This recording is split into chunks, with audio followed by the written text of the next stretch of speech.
Hi friends, welcome back to my channel. ఈ story creator SNMR Sridhar గారండి. శ్రీధర్ గారి అన్ని స్టోరీస్ కి కాపీరైట్స్ వర్తిస్తాయి. ఆయన పర్మిషన్ లేకుండా యూట్యూబ్ లోనే కాదు మరే ఇతర సోషల్ మీడియా నెట్వర్క్ లో కూడా ఆయన స్టోరీస్ ని అప్లోడ్ చేయడానికి వీల్లేదు. దయచేసి అలా చేయకండి ఫ్రెండ్స్. అలా చేస్తే లీగల్ గా చాలా ప్రాబ్లమ్స్ ఫేస్ చేయాల్సి వస్తుంది. అలానే ఈ స్టోరీస్ చదువుతున్న వాళ్ళైనా వింటున్న వాళ్ళైనా మీరు మరే ఛానల్లోనైనా శ్రీధర్ గారి స్టోరీస్ ని చూసినట్లయితే వెంటనే నాకు కామెంట్ బాక్స్ లో మెసేజ్ చేయండి. ఇది పూర్తిగా రైటర్ శ్రీధర్ గారి ఛానల్ అండి. కేవలం ఆయన స్టోరీస్ మాత్రమే ఇందులో ఉంటాయి. కానీ కొంతమంది పేర్లు మార్చి వేరే ఛానల్స్ లో ఆయన స్టోరీస్ని అప్లోడ్ చేస్తున్నారు. మీరు అలా చూసినట్లయితే నాకు మెసేజ్ చేయండి. ఇక లేట్ చేయకుండా వీడియోలోకి వెళ్ళిపోదాం ఫ్రెండ్స్. ఎస్ఎన్ఎంఆర్ శ్రీధర్ గారు రాసినటువంటి మనోభిరాముడు 140వ భాగం. హలో అనబోయి ఆప్యాయతంతా కలగలిపి అభి అని పిలిచిన అమ్మాయి గొంతు వినిపించగానే మను కనుబొమ్మలు ముడిపడ్డాయి మహల్లో. ఏంటభి, నా మీద ఇంకా కోపం తగ్గలేదా? లేక నా గొంతు కూడా మర్చిపోయావా అని బాధగా అంటున్న అమ్మాయి గొంతు విని మాట్లాడకుండా సైలెంట్గా అయిపోయింది మను. నేనెవరో ఈ పాటికి గుర్తొచ్చే ఉంటాను కదా, నేనే అభి, రెజీనాని అంటుంటే, ప్లీజ్ ప్లీజ్ ఫోన్ మాత్రం పెట్టేయకు. నేను నిన్ను డిస్టర్బ్ చేయడానికి ఫోన్ చేయలేదు. నీకిష్టం లేకపోతే జస్ట్ నేను చెప్పేది విను అంతే. నేను నిన్ను ఏ రకంగానూ ఇబ్బంది పెట్టను అనడంతో సైలెంట్గా తను చెప్పేది వింటుంది మను. నేను పెళ్లి చేసుకోబోతున్నాను అభి. అసలు పెళ్ళంటే ఇష్టమే లేని నేను నీతో చాలా సంవత్సరాలు లివింగ్ రిలేషన్లో ఉన్నాను. నీకు పెళ్ళయ్యాక నన్ను దూరం పెడుతుంటే అది చూసి తట్టుకోలేక పెళ్లి చేసుకోవాలి అనుకున్నాను. కానీ ఆ రోజు తాస్లో నువ్వు నాకేం చెప్పావు గుర్తుందా? అంటే ఈ అమ్మాయి ఆ రోజు తాస్లో చూసిన అమ్మాయా అని అనుకుంటూనే తను చెప్పేదంతా వింటుంది మను. ఆ రోజు నువ్వు చెప్పిన మాటలు ఇంకా నా చెవుల్లో మారుమోగుతున్నాయి అభి అంది రెజీనా ఆ రోజు మాటలను గుర్తు చేసుకుంటూ. అభి, వచ్చేసావా? ఇన్ని రోజులు అయిందో తెలుసా మనమిలా కలిసి అంటూనే అతని షర్ట్ రిమూవ్ చేసేసింది రెజీనా. బెడ్ దగ్గరగా నిలబడి ఏం చేస్తున్నావు అంటుంటే తన మెడ చుట్టూ చేతులేసి బెడ్ మీద మోకాళ్లపై కూర్చొని ఐ లవ్ యూ అభి అంటూనే ఫేస్ మీద మొత్తంగా ముద్దులు పెడుతుంటే తనని విడిపించుకుంటూ నో అంటూ తోసేయబోయాడు. రెజీనా నవ్వుతూ అభితో సహా బెడ్ మీద పడిపోయి వాట్ నో అంటే ఎచ్చి వదులు అంటూ రెజీనా మీద నుండి అభి పక్కకి జరిగాడు. నో అంటూ రెజీనా తన మీదకి ఎక్కి తన పెదవుల్ని అభి పెదవులతో జత చేస్తుంటే విసురుగా ఆమెను పక్కకు తోసేసి లాగిపెట్టి కొట్టాడు అభిరామ్. ఎందుకు కొట్టావు? మొదపిచ్చి పట్టి కొట్టుకుంటుంటే ఇంకేం చేయమంటావు? అభి షర్టు వేసుకుంటూ ఎస్ అభినే. నీకు ఆల్రెడీ చెప్పాను నాకు పెళ్ళయింది, ఇలాంటి వాటికి దూరంగా ఉన్నానని. అయితే మనం కూడా పెళ్లి చేసుకుందాం. సిల్లీగా బిహేవ్ చేయకు రెజీనా. ఏడుస్తూ సిల్లీ కాదు సీరియస్గా చెప్తున్నాను. తన ముందు నీస్ మీద కూర్చొని చూడు, నా వరకు పెళ్ళనేది లైఫ్లో ఒక్కసారే. అది నాకు ఆల్రెడీ అయిపోయింది. నువ్వనుకున్నట్లు తన అందం కోసం తనని పెళ్లి చేసుకోలేదు. తన మనసు నచ్చి పెళ్లి చేసుకున్నాను. నా లైఫ్లోకి ఒక అమ్మాయి వచ్చిన తర్వాత మళ్ళీ ఇలా రిలేషన్ మెయింటైన్ చేయడం, తనని మోసం చేయడమే అది కరెక్ట్ కాదనిపించింది. కాబట్టి నన్ను మర్చిపో. నాకంటే మంచివాడు అందగాడు నిన్ను ప్రాణంగా పంటే ప్రేమించేవాడు నీకు దొరుకుతాడు. అర్థమైందా? ఇంకెప్పుడు నాకు కనిపించకు అని చెప్పి అక్కడి నుండి వెళ్ళిపోతుంటే అభి చెయ్యి పట్టుకొని అంతేనా? నా వరకు నా భార్య అంటే ప్రాణం. అలాంటప్పుడు తననెందుకు దూరం పెడుతున్నావు అని అడిగింది రెజీనా. ఎందుకంటే నేనేంటో తనకి పూర్తిగా తెలియకుండా తనని సొంతం చేసుకోవడం నాకిష్టం లేదు. కానీ ఇక నుండి నా లైఫ్లో తను మాత్రమే ఉంటుంది Regina, because she my life అని చెప్పి అక్కడి నుండి వెళ్ళిపోయాడు అభిరామ్. ఇదంతా రామ్ మనుని హోటల్ తాజ్కి తీసుకెళ్లినప్పుడు వాళ్ళిద్దరినీ చూసిందండి. కానీ వాళ్ళు మాట్లాడిన మాటలు మాత్రం ఇవే. రెజీనా చెప్పిన మాటల్ని మను కన్నీళ్లతో వింటుంటే అందుకే నన్ను ప్రేమించేవాడిని పెళ్లి చేసుకోబోతున్నాను. నువ్వు నీ భార్య దగ్గర ఎలాగైతే ఉండాలనుకున్నావో నేను కూడా అలానే ఉండాలనుకుంటున్నాను. అందుకే నా గురించి నీతో సహా ప్రతి ఒక్కటి ఏమీ దాచకుండా అతనికి చెప్పేశాను. నువ్వు తప్పకుండా నా పెళ్లికి రావాలి, వస్తావు కదా అంటుంటే ఫోన్ కట్ చేసి ఆగకుండా కారుతున్న ఆనంద బాష్పాల్ని తుడుచుకుని అభి, నువ్వు నన్ను ఇంతలా ఇష్టపడ్డావా అని ఏడుస్తూనే కళ్ళు తుడుచుకుని అర్జెంటుగా నిన్ను చూడాలి అనుకుంటూ అభి కోసం గుడికి బయలుదేరింది మను. అమ్మ మను, తెచ్చేసావా? తెచ్చానత్తయ్య గారు అంటూనే అభి కోసం చూస్తుంటే గాయత్రి అభి అని పిలవడంతో వస్తున్నానమ్మా అంటూనే టీవీగా వస్తున్న అభిని అలానే చూస్తుండిపోయింది మను. ఎర్రగా మారిపోయిన తన ఫేస్ని చూస్తూ ఏమైందన్నట్టు కళ్ళెగరేశాడు. నీతో మాట్లాడాలన్నట్టుగా పక్కకు రమ్మని సైగ చేసింది మను. తన దగ్గరికి వెళ్లేవాడు కాస్త, అభి, అందరికీ నీ చేత్తో నువ్వే బట్టలివ్వాలి అని గాయత్రి అనడంతో సరేనంటూ అందరికీ బట్టలు పంచే పనిలో పడ్డాడు. అభి, అందరికీ నీ చేత్తో నువ్వే బట్టలివ్వు అని గాయత్రి అనడంతో సరేనంటూ అందరికీ బట్టలు పంచే పనిలో పడ్డాడు అభిరామ్. తనని ఎంతలా ఇష్టపడ్డాడో రెజీనా మాటల ద్వారా తెలుస్తుంటే తనేదైతే అభి నుండి కోరుకుందో అది పూర్తిగా నెరవేరిందని అర్థమైంది మనుకి. దూరంగా కనబడుతున్న మనుని చూస్తున్న రాధ చుట్టూ ఒకసారి చూడగానే ఊరి జనమంతా అభిరాములు పంచుతున్న బట్టల కోసం అక్కడే ఉండడం చూసి, వచ్చావా మను? నీకోసమే మంచి గిఫ్ట్తో నీకోసం ఎదురు చూస్తున్నాను. ఈ చుట్టుపక్కల ఊర్ల నుండి వచ్చిన వాళ్ళంతా ఇక్కడే ఉన్నారు.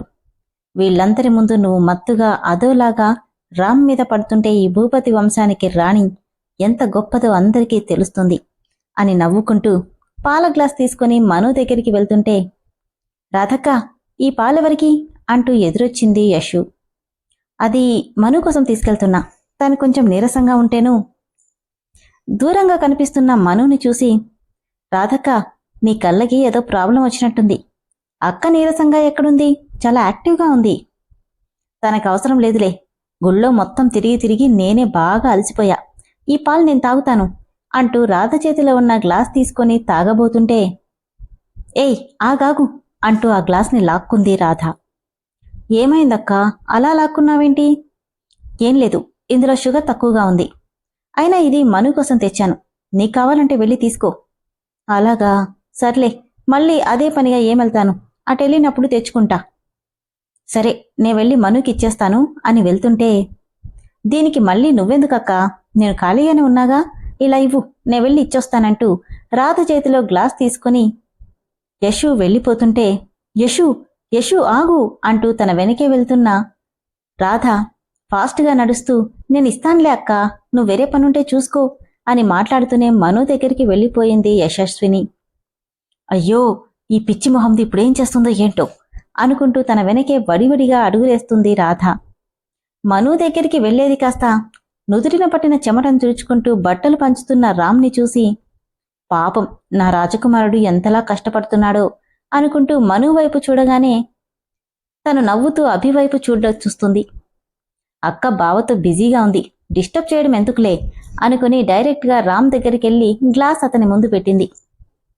ఏంటిది అని యశుని రామ్ అడగగానే, పాలు బావా, నీకోసమే, పాపం బాగా అలసిపోతున్నావు కదా. అయ్యయ్యో, ఈ పాలు రామ్ తాగాడంటే అని టెన్షన్గా చూస్తుంది రాధ.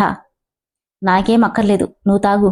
అలసిపోయింది నేను కాదు బావా, నువ్వే, ప్లీజ్ తాగు. రామ్ విసుగ్గా ఇలా ఇవ్వు అని తాగబోతుంటే,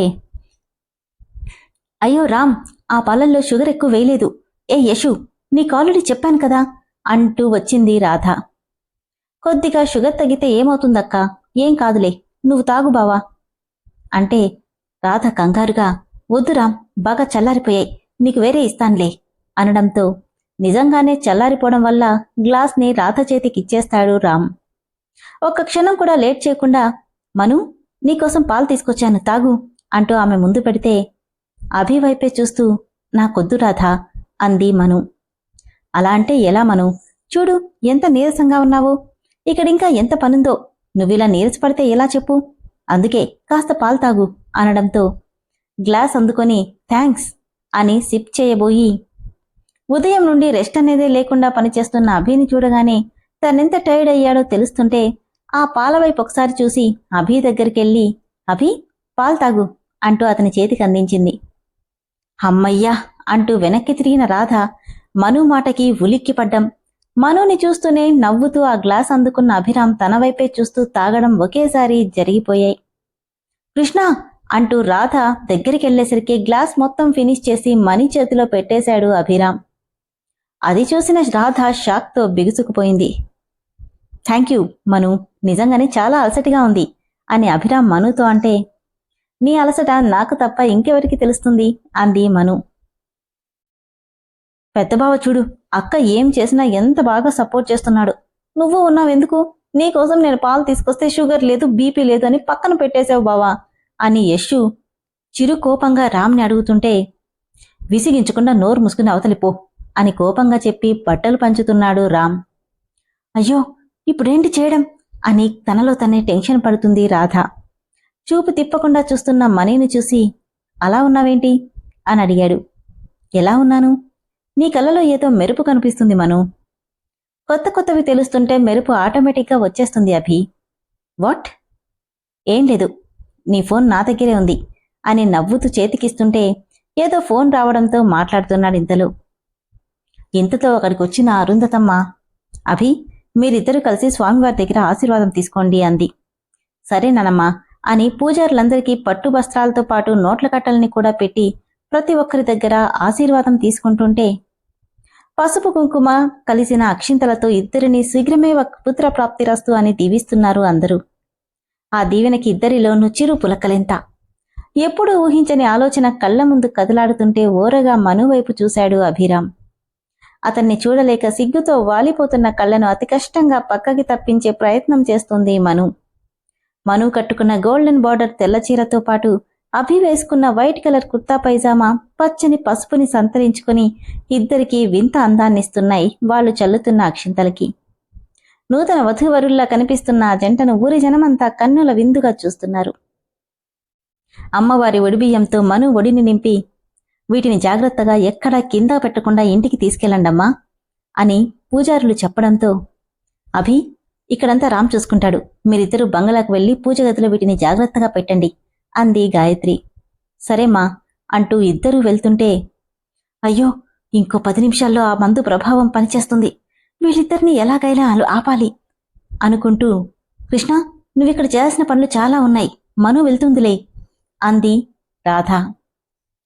ఏం పనులున్నాయి అంటూ మను చూస్తుంటే, అదే కృష్ణ నువ్వు పెద్దవాడివి కదా, నీ చేత్తోనే ముగింపు ఉత్సవాలు జరిగితే బాగుంటుంది అంది రాధ. రాధ ఏమైంది నీకిలా మాట్లాడుతున్నావు? అభి రామ్ వీళ్ళిద్దరిలో ఎవ్వరైనా వాటిని చేయొచ్చు, ఎందుకంటే ఇద్దరూ ఆ ఇంటి వారసులే అని శర్మ అంటే, అదీ నిజమేనమ్మా, మను చూడముచ్చటగా ఉన్నారు, ఇద్దరూ జంటగా వెళ్ళిరండి అంది కౌసల్య. అది కదమ్మా, కావాలంటే మనుతోనే వెళ్తాలే అని రాధ అంటే, నువ్వు వెళితే ఎలాగే, నీ పెళ్లి త్వరగా జరగాలని పూజ ఏర్పాటు చేశాను, నువ్విలరా అంటూ చెయ్యి పట్టుకుని అరుంధతమ్మ పక్కకి లాక్కెళ్ళిపోయింది రాధని. అభి మను ఒకరి చేతిలో ఒకరు చేతులు కలిపి జంటగా బంగళాకి బయలుదేరారు. అమ్మమ్మ తర్వాత చేస్తాన్లే వదులమ్మమ్మ అంటుంటే, అదేం కుదరదు, నీతో పాటు వాళ్ళందరికీ పెళ్లిళ్ళైపోయాయి, నువ్వు మాత్రమే ఉన్నావు, ఈ హోమం వల్ల నెల తిరగకుండానే నీ పెళ్ళైపోతుంది చూడు అంటూ రాధని వదలకుండా లాక్కెళ్తుంది అరుంధతమ్మ. అప్పటికే పాలు తాగి 10 నిమిషాలు దాటిపోవడంతో నాటుమందు ప్రభావం కొద్ది కొద్దిగా పనిచేయడం స్టార్ట్ అయి కారెక్కపోతున్న అభికి లైట్గా కళ్ళు తిరిగినట్టు అనిపించింది. ఓ క్షణం ఆగి, ఏంటిది ఇలా ఉంది అనుకుంటూ నుదుటి మీద రబ్ చేసుకుంటుంటే, ఏమైందభి? ఏం లేదు మను అంటూనే కారు స్టార్ట్ చేశాడు అభిరామ్. ఇప్పుడెలా? ఆ మందు ప్రభావం చాలా ఎక్కువగా ఉంటుంది, ఇప్పుడు వీళ్ళిద్దరూ ఒకే చోట ఉన్నారంటే ఏం జరుగుతుందో అర్థమవ్వగానే గుండెల్లో వణుకు మొదలైంది రాధకి. లేదు అలా జరగనివ్వను అనుకుంటూనే పూజారులతో ఏదో మాట్లాడుతున్న అరుంధతమ్మని తాను చూడకుండా ఎలాగోలా తప్పించుకొని తనకు తెలిసిన అడ్డదారుల్లో బంగ్లా వైపుకి పరుగులు పెట్టింది రాధ. కొద్ది కొద్దిగా మత్తెక్కుతుంటే డ్రైవ్ చేస్తూనే తెల్లటి పట్టుచీరలో పక్కనే అరవిచ్చిన కలువ పువ్వులా ఉన్న మను అభి కంటికి దేవకన్యలా కనిపిస్తూ చూపు తిప్పనివ్వకుండా చేస్తుంది. ఏంటిది, నా మనసులో ఆలోచనలు ఇలా చేంజ్ అవుతున్నాయి అనుకుంటూనే కారు వేగాన్ని పెంచాడు అభిరామ్. నెమ్మదిగా కార్ గేర్ మీదున్న అభి చేతి మీద చెయ్యేసి నెమ్మదిగా ప్రెస్ చేసింది మను. ఆ చేతి స్పర్శ తనలో మారుతున్న ఆలోచనలకి ఆజ్యం పోసినట్టు అనిపిస్తుంటే ఏమైందన్నట్టు కళ్ళెగరేశాడు. నవ్వుతూ ఏం లేదని తలుపి అతని భుజం మీద తలవాల్చింది. ఎప్పుడూ లేనిది ఆమె చేరువుగా ఉండడం అతనిలో కొత్త ఆలోచనలని రేకిస్తుంటుంటే అతి కష్టంగా తనని తను కంట్రోల్ చేసుకుంటూ బంగళా రావడంతో కారాపాడు అభి. ఒడిబియ్యాన్ని ఇష్టంగా తీసుకెళ్లి పూజగదిలో పెట్టి భక్తిగా కళ్ళు మూసుకుంది మను. స్వామి, నా అభిని మార్చి శాశ్వతంగా నావాడిగా చేయమన్న నా కోరికను ఇంత తొందరగా తీరుస్తావని కల్లో కూడా అనుకోలేదు. రెజీనా మాటలు వింటుంటే భార్యగా నన్నెంత ఉన్నతంగా ప్రేమిస్తున్నాడో నాకు అర్థమైంది. కానీ ఈ సంతోషాన్ని కాలనాగులా కాటేయడానికి చూస్తున్నాడు రామ్. అతని నుండి నా కాపరాన్ని నిలబెట్టు, ఈ జీవితానికి ఇంతకుమించి నేనేం కోరుకోను అనుకుంటుంటే దేవుడి పటం నుండి గులాబీ ఒకటి జాలువారి మను చేతిలో పడింది. సంతోషంగా దాన్ని తల నిండా ఉన్న పువ్వుల మధ్య పెట్టి గుడి నుండి తెచ్చిన కుంకుమ తీసుకెళ్లి అభి దగ్గరికెళ్ళింది మను. తనువంతా నులివెచ్చని కోరికల్లో కాలిపోతూ తెలియని మైకాన్ని కమ్మిస్తుంటే తనలో మార్పు స్పష్టంగా తెలుస్తుంది అభిరామ్కి. దానికి కారణమేంటో ఆలోచించే శక్తి అంతకంతకీ తగ్గిపోతుందతనికి. ఏమవుతుంది నాకు, ఎందుకిలా అవుతుంది అనుకుంటూ అతి కష్టంగా తనని తను కంట్రోల్ చేసుకుంటూ ఫ్రిడ్జ్ దగ్గరికెళ్ళి వాటర్ బాటిల్ నీళ్లు ఖాళీ చేసి నడుస్తున్న అడుగులు తడబడడంతో సోఫాలో వెనక్కి వాలి కూర్చున్నాడు. అంతకంతకు పెరిగిపోతున్న తాపం, తన చుట్టూ ఏం జరుగుతుందో తనెక్కడున్నాడో కూడా స్పష్టత కోల్పోతున్న టైంలో అప్పటికే ఎర్రబడిన పోయిన తన కళ్ళు మసకలు కమ్ముతుంటే గట్టిగా కళ్ళు మూసుకున్నాడు. అభి అన్న మను గొంతుకు మసకగా కనిపిస్తున్న కళ్ళని అతి కష్టంగా తెరిచి చూశాడతను. తెల్లటి పట్టుచీరకి అక్కడక్కడ అంటిన కుంకుమ పరికలు, అక్షింతలు చల్లడం వల్ల మెడభాగమంతా పసుపు రంగులోకి మారిపోయి వింత అందాన్ని సంతరించుకుంటే నడిచొస్తున్న అప్సరకాంతలా కనిపిస్తున్న నిచ్చలి చేతి స్పర్శ కోసం తెలియకుండానే చేతిని ముందుకు చాచాడు. నవ్వుతూ అతని చేతిలో చేయేసిన మను, అభి నీ చేత్తో నా నుదుటి నా కుంకుమ దిద్దు అని అడిగితే ఇష్టంగా కుంకుమ తీసుకుని మను నుదుటి మీద దిద్ది అదే చేత్తో తమకంతో తన చెంపల్ని తడుముతున్నాడు. ఎప్పుడూ లేంది అతనిలో కనిపిస్తున్న కొత్త భావానికి ఒంట్లో అలజడి మొదలై సిగ్గుతో కళ్ళు వాలిపోతుంటే ఒక్కో మాట కూడు పలుక్కుంటూ ఏమైందభి అని అడిగింది మను. తన ఫేస్ని చేతుల్లోకి తీసుకుని ముద్దొస్తున్నావు మను అంటూనే నుదుటి మీద కళ్ళ మీద ముద్దులు పెడుతుంటే అతడిలో మారుతున్న భావావేశాలు స్పష్టంగా అర్థమవుతున్నా అతన్ని ఆపాలనిపించట్లేదు మనుకి. ఎప్పుడూ భయంతో వాలిపోయే తన కళ్ళు ఈరోజు సిగ్గుతో వాలిపోతున్నాయి. తమకాన్ని ఆపలేక పెదవులందుకోపోయిన అభిని ఆఖరి నిమిషంలో విస్సురుగా నెట్టేసింది మను. దొరికినట్టే దొరికి అందకుండా పోయిన జవ్వని అధరామృతానికి డిసప్పాయింట్ అవుతూ అసహనంగా మను వైపు చూశాడు. కింది పెదవిని పంటి కింద పెట్టి నవ్వుతూ ఒక్కో అడుగు వెనక్కేస్తుంటే చెలి కళ్ళల్లో కనిపిస్తున్న ప్రేమకి పూర్తిగా బందీ అవుతూ తన కోసం ఒక్కో అడుగు ముందుకేస్తున్నాడు అభిరామ్. ప్లీజ్ మను అంటున్న తన అభ్యర్థనకి ఊహు అని తలూపుతూ నన్ను పట్టుకోగలవా అభి అంటూనే నవ్వుతూ పరిగెట్టింది. మను ఆగు అంటూ తన వెనకే పరుగులు పెట్టాడు అభిరామ్.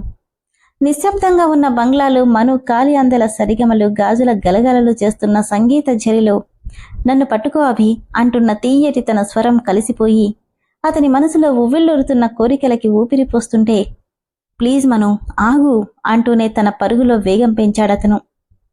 అంత ఈజీగా నీకు దొరకను అంటూనే బంగ్లా మొత్తం పరిగెడుతూ ఆఖరికి మేడ మీదున్న రాఘవ గదిలోకి వెళ్ళిపోయింది. ఆమె వెనకే వెళ్ళాడతను. అభి అలా వెళ్ళగానే ఒక్కసారిగా దబీమని డోర్స్ క్లోజ్ అయిపోయి లోపల నుండి గొల్లెం పడిపోయింది. సరిగ్గా వీళ్లు గదిలోకి వెళ్ళినప్పుడే లోపలికొచ్చిన రాధ ఆయాసపడుతూనే పరుగు పరుగున మెట్లెక్కి గది తలుపులు కొట్టబోతుంటే ఆఖరి క్షణంలో ఎక్కడి నుండి వచ్చాడో కాని వాయువేగంతో తనకు అవకాశం ఇవ్వకుండా స్కేటింగ్ చేసినంత ఫాస్ట్గా వచ్చి అడ్డంగా నిలబడ్డాడు రామ్. ఆశ్చర్యంగా రామ్ అంటే నవ్వుతూ ఏం చేస్తున్నావు రాధా అని అడిగాడు. రామ్ అది అటులే ప్లీజ్ అంటూనే తలుపు తెరవబోతుంటే తన చేతిని పట్టుకుని వెనక్కి లాగి ఆ రూమ్కి లాక్ చేసి కీస్ గాల్లోకి ఎగరేస్తూ జోబిలో వేసుకున్నాడు రామ్. కళ్ళు విప్పార్చి రామ్ అంటే ఏంటి, నువ్వు కలిపిన నాటు ముందు పనిచేస్తుందో లేదో చూద్దామని వచ్చావా రాధా, లేదంటే మా వదిన స్థానంలో నువ్వెళ్దామని వచ్చావా అని అడిగాడు రామ్. రామ్ రెండోదైతే ఈ లక్ష్మణుడు ఉన్నంత వరకు ఆ సీతారాముల్ని విడదీయడం జరగని పని అని రామ్ పళ్ళు బిగపట్టి చెప్తుంటే షాక్తో నోట్లో మాట రాలేదు రాధకి. విన్నారు కదా ఫ్రెండ్స్, అబ్బా ఎంత బాగుందో.